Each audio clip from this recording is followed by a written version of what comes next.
ആ അമ്മയ്ക്ക് വേണമെങ്കിൽ രക്ഷപ്പെടാമായിരുന്നു. പക്ഷേ ചെയ്തില്ല. തന്റെ പൊന്നോമനയില്ലാത്ത ലോകത്ത് താൻ എന്തിനു ബാക്കിയാകണം എന്ന് ഒരുപക്ഷെ ആ മാതൃഹൃദയം ചിന്തിച്ചിരിക്കാം. സംസാരിക്കുന്നത് ജബൽപൂർ ബോട്ടപകടത്തെ പറ്റിയാണ്. മധ്യപ്രദേശിലെ ജബൽപൂരിൽ ഉണ്ടായ ബോട്ടപകടം.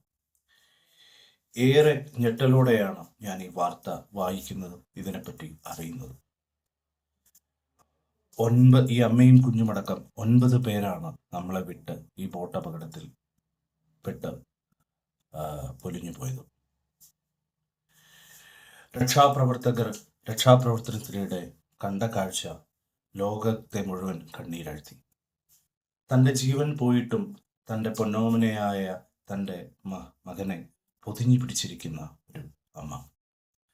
തൻ്റെ ലൈഫ് ജാക്കറ്റിനുള്ളിൽ തന്നെ ഒരു ലൈഫ് ജാക്കറ്റാക്കി മാറ്റി തൻ്റെ മകനെ, തൻ്റെ നിധിയെ ജീവിതത്തിലേക്ക് പിടിച്ചു കയറ്റാൻ ശ്രമിച്ച ആ അമ്മ ലോകരാജ്യങ്ങളിൽ മുഴുവൻ കണ്ണീരാഴ്ത്തിയ ഒരു കാഴ്ചയായിരുന്നു അത്. ആ അമ്മയ്ക്ക് വേണമെങ്കിൽ രക്ഷപ്പെടാമായിരുന്നു, ജീവിതത്തിലേക്ക് നീന്തിക്കയറാമായിരുന്നു. പക്ഷേ തൻ്റെ ജീവനോളം, തൻ്റെ ശ്വാസത്തോളം സ്നേഹിച്ച തൻ്റെ പൊന്നോമനയെ സംരക്ഷിക്കാൻ അവന് സുരക്ഷാ കവചമൊരുക്കാൻ അവർ ജീവിതത്തിൻ്റെ അവസാന നിമിഷങ്ങളിൽ പോലും പോരാടി. അവനില്ലാത്തൊരു ലോകത്തേക്ക് മടങ്ങിപ്പോകാൻ തയ്യാറല്ല എന്ന് പറഞ്ഞുകൊണ്ട് ആ അമ്മ അവസാന നിമിഷങ്ങളിലും തൻ്റെ മകന് വേണ്ടി പോരാടി.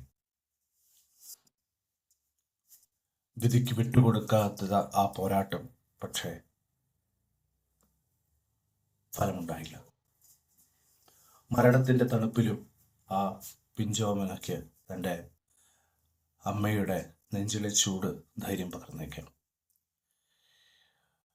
ലോകത്തോട് വിട പറഞ്ഞു പോയ ഈ അമ്മയും കുഞ്ഞും മറ്റ് 7 പേരും എന്നും നമ്മുടെ മനസ്സിലുണ്ടാകും. സ്നേഹത്തിൻ്റെ അവസാന വാക്കായ അമ്മ എന്ന വാക്ക്, ആ വാക്കായി ഈ അമ്മയും കുഞ്ഞും എന്നും നമ്മുടെ ഉള്ളിൽ ഉണ്ടാവും. മരണപ്പെട്ടവരുടെ മുന്നിൽ ശിരസ്സ് നമിക്കുന്നു.